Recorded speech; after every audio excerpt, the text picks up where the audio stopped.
Lila's farm.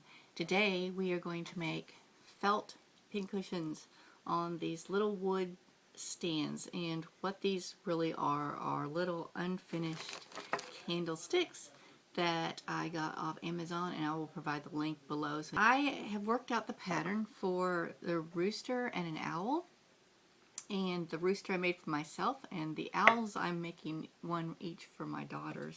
And I have patterns, and I will scan it and give you the link to upload. I have a little rooster here, but I'm not going to make the rooster today. So I was just going to show you what I did on him first. I'm going to be making the owl for you. I wish I would have done other decorative stitching on his wings, but at the time it was later at night and I thought, oh, the wings will look fine plain white, but now I wish I would have done the decorative stitching that I did on, it's like a feather stitch that I did on his tail. I just thought it turned out pretty, and I use a variegated red to pink thread on his stitching on his tail. The thing I did was I did the decorative stitching freehand on his tail. I just sort of did where I thought feathers would be. Then, so I did those two pieces of felt, front and back, for his tail. Then I went ahead and attached a wing to each piece. So those were already in one piece. So after I put the wings on, I went and pinned the comb in between the two pieces up at the top, and then I went around and I blanket stitched him all together, leaving a hole at the bottom to stuff it and to put the candlestick front, the base, up into the pincushion. Then I went and did my red over this part. Then the wattle was a little bit trickier, so I pinned the wattle where I wanted it on each side, because not only does it have to be attached to the side by blanket stitching, but you have to go all the way around on the edge. And then I put my two pieces of beak on each side. I believe the first thing I did was I went ahead and I just did my beak, so it was sort of attached here and pinned here. And then I went and just did my eyes, embroidered the black dot. And then I went ahead and I started on one side and I did all the way around, and I did up into here, and then I went underneath, and then I went and did this side. So eventually it was all attached. Then you stuff up through the hole and you put that candlestick up there, and then you are going to sew it tight. So I'm going to show you how to do that on the owl. But that was just how I sort of did the little rooster. On the owl, so you can do decorative stitching wherever you want. And like I said, it was late at night and I totally forgot to do the decorative stitching on the wings, so I had to sort of go do it while it was on the owl, and it was a lot more difficult at that time because I only had this little tiny hole to go up in there and work with. So this time we're going to remember to do our stitching first. So the first thing I've done is I've chosen what colors I want to do this owl. This owl I did like a sand, and it was like a goldish color and dark brown with the white eyes and the orange beak. This one, this is for my older daughter who likes neutral tones, and this is for my younger daughter who likes, her room is all turquoise, purples, and bright green. She likes bright colors.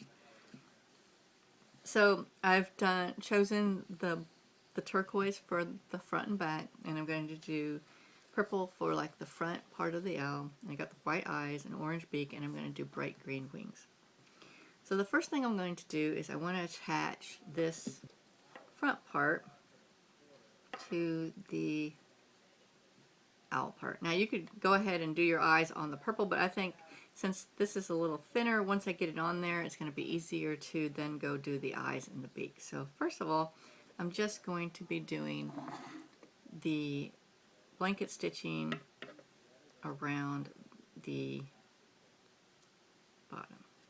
Now, how do you do blanket stitching? So bring your floss up. What I'm going to do is I'm going to try to do everything the color of the part so it's less obvious, just like I did on here. The floss I use matches whatever color I was sewing on, except for when I was doing the decorative part. So bring your floss up through the thing with the knot on the back, which won't show because it's going to be the inside of the owl. Now, using your finger, hold your hold your floss and make a loop, a loose loop. Now go next to where your, about a 1/4 of an inch, 1/8 of an inch, where your first stitch was, and go ahead and put your needle down in there. Now before you pull it down, work your needle up into the center of that loop you've got, so it's going to come through the loop. And we're going to pull it, there we go, you can see it better now.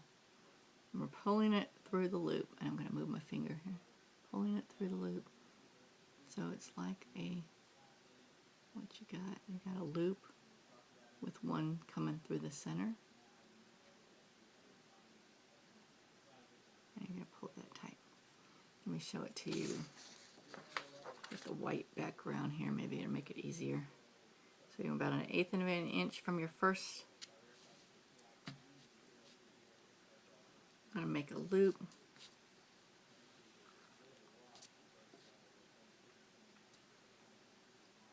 You see that loop? And it's in between the loop there. Let me see if I spread it out so you can see it.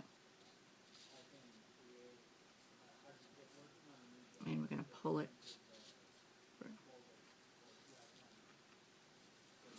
Now, as we go around,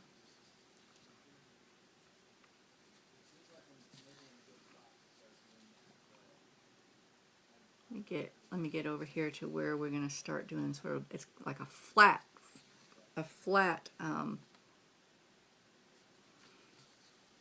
blanket stitch.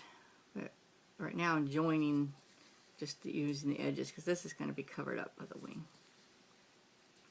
Okay, when I get up here where there is no edge, and I'm going to be, now I want to do it flat.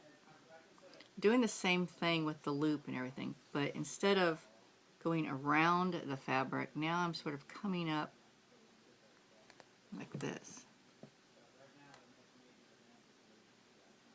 And then I'm pushing it through. So same thing, just instead of going around on the edge, I'm doing flat. And I'm pulling it through my loop. So it will start joining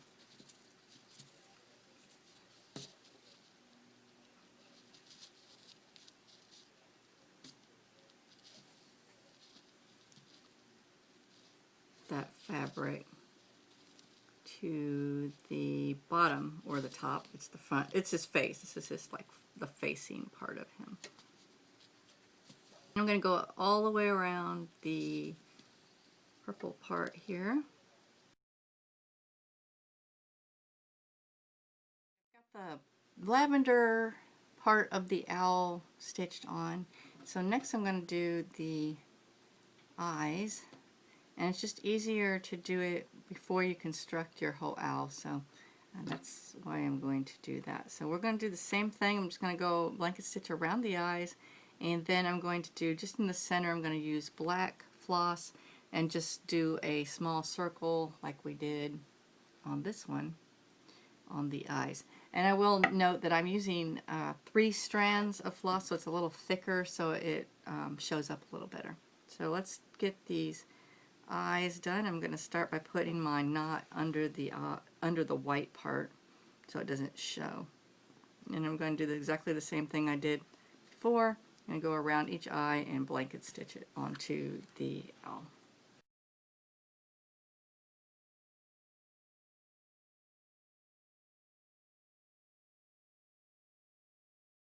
Okay, I have the eyes on, and now I'm going to do the black circle in the center of the eye. Next I'm going to do the beak, and I'm going to do it pointing downward with the round part at the top.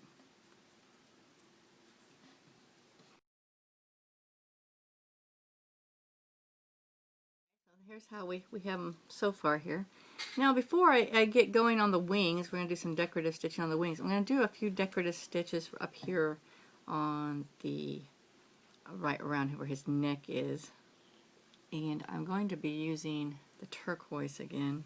So I'm just going to start a straight stitch coming out of the neck, this little indentation on the neck here.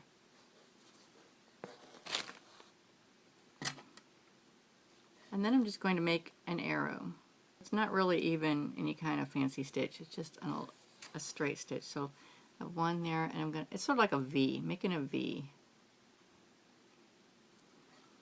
And if you want to trace this on with a chalk pencil or a light pencil or something, that's fine, but I'm just going to freehand mine.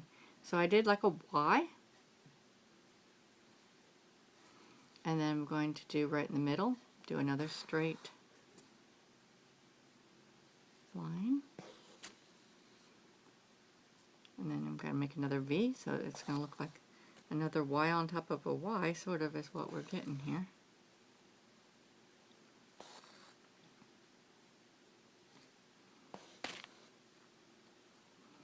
And I'm sort of turning it inward towards his center of his body here. I don't want to go down too far because remember we're going to have those wings on there. And I'm not doing it super long, just doing it. Don't want it to join in the middle. I just want it to be a little bit of a decoration on each side, sort of just to give the illusion of a neck. So that's what we got there. Let me do a little stick right in the middle. Then I'm going to go to the other side.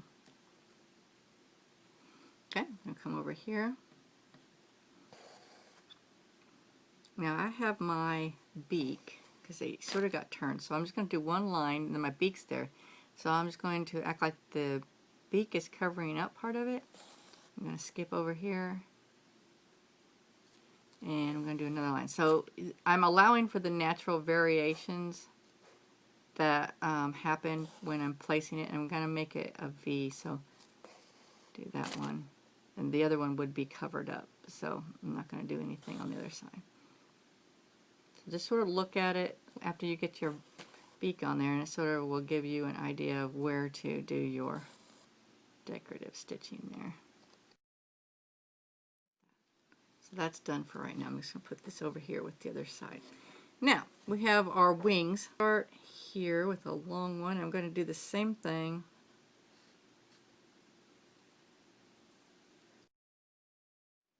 Working my Y's towards the back of the wing. So the pointy part of the wing will be what's on the front of the owl, and the round part will be behind the owl.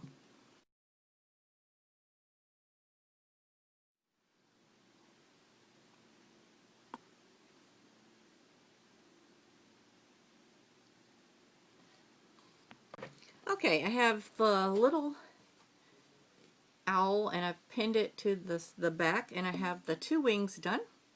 And we'll put the wings on after we get the owl put together. So the first thing we're going to do is I'm using the same color floss as the turquoise, and you can do whatever you want to do, but that's what I'm going to do. And I'm going to start back here on the back, but I'm not going to go through both of the layers because I need to leave a hole in the center of the back where we're going to insert the candlestick base and through which we're going to stuff it. So I'm going to first of all just do the blanket stitching along the back half. Remember, because I've blanket stitched the lavender or the purple across the top of him, or across the bottom of this side. So I just need to make sure I go across and finish off this edge here where we're going to insert the candlestick base. So when I get over, I'm just going to do the back portion, and then right about where the turn begins is where I want to begin my joining of the owl pieces together. Now there will be some overlap on the purple part, the turquoise floss on the purple part. What I'm doing is I'm just, where I've already sewn on the purple part, I'm trying to just go right on top of those stitches so I don't have like multiple blanket stitching stitches. I'm just going over the top of the stitches that I did on the purple part until I get to the turquoise where there will not be any stitches.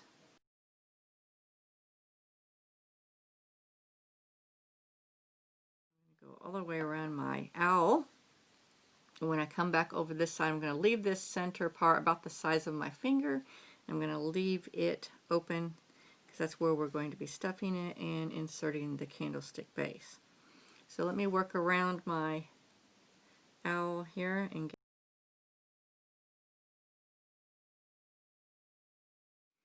Okay, I have the whole owl together here, and before I stop, I want to make a hole and I want to check out, see, make sure that can go in there, and I'll close that around there. So I'm just going to leave that there for the time being. And we want to take some fiberfill.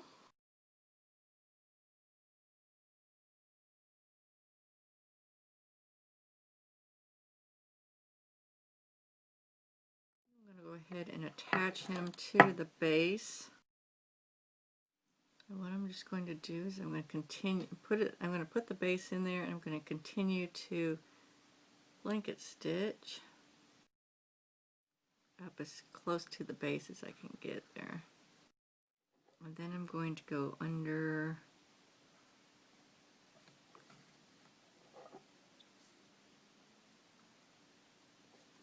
to get to the other side, and I'm going to again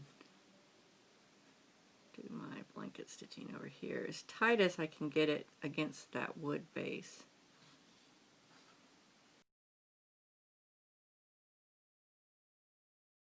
Just to secure it here.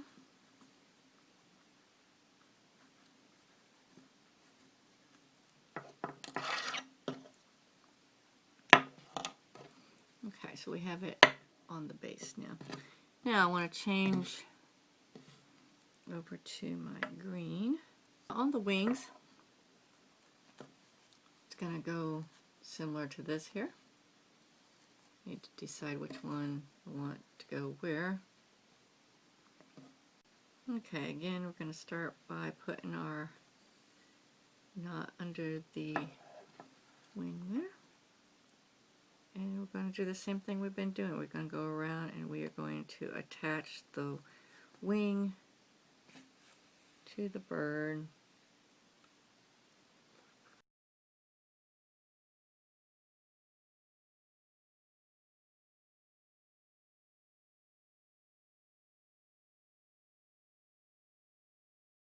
We got the one wing on. That's the back of them. I got them all done, and if you wanted to, you could tie a ribbon around the base. So there's our owl pincushion and the rooster. It's a really simple little project. It took, I'd say, probably 2 hours. It's been Angie from Canterbury Trails Farm. Thank you for joining us. See you soon.